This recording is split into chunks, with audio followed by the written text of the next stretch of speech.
All right guys, here we are. This is Deka Zone 2. You are rowing 500 meters, same thing for men and women.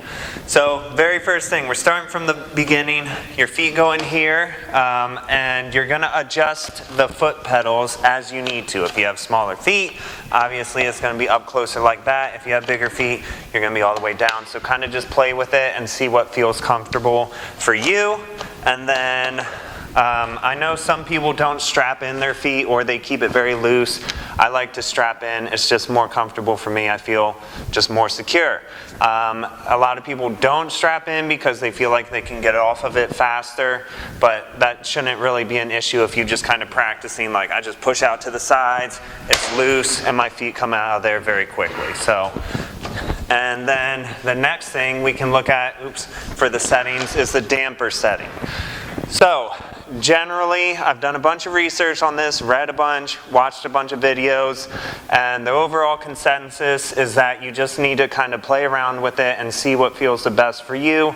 But also, generally, if you're a bigger, more powerful person and going for a shorter distance, which 500 meters is pretty short, then you're going to want to have the damper up a little bit higher. If you're somebody who's more slow twitch and more of a runner, not as much muscle, not as powerful, then you're going to want to have the damper lower. But just like with the foot setting, just mess around with it, do a couple tests. There are tests you can find online that will show you, kind of help you find what the best damper setting is for you, okay?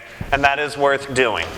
So, get your feet secured in here, and you're trying to get big, powerful pulls, going for 500 meters. So again, if you're more somebody who's got more of an endurance body, you're not as strong and powerful, you might be going back and forth more times. So your cadence is probably going to be a little bit faster because your pulls aren't as powerful. If you're somebody who's bigger and stronger, you're going to be going back and forth less times because you're doing more powerful pulls. So again, just like with the lunges, this one is early on in the event, so you're going to still feel pretty fresh. You've got your adrenaline going, so it's very easy to go too fast on here. Find a pace, practice it that's like an intense pace, something that is difficult for you, but also one that you can maintain for a little while, right? You shouldn't be completely taxed by the end of the 500 because you still have 8 stations to go. All right, so that's just something you'll have to practice. All right, so a couple things we want to talk about on the form here. One, you don't want to have a ton of motion with the chain up and down. A lot of times there's athletes who will bounce the chain because they drop down their arms too low, or you're just not having a steady pull. You want to keep it steady and smooth and keep your arms at a pretty, keep them pretty level throughout the entire row.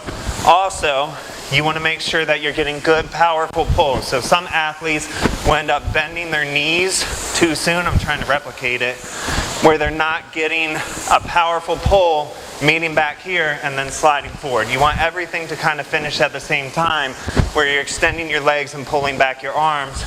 So it's one powerful motion, rather than bending your knees too soon before you've gotten that full pull.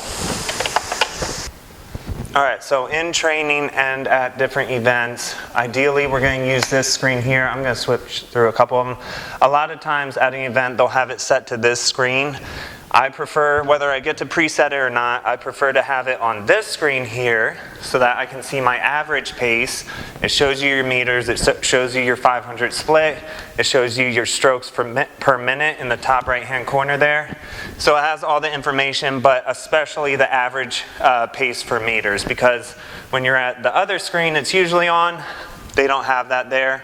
It just helps me a lot to know like what my average is, and that helps me to stay consistent because you want to go for a specific pace.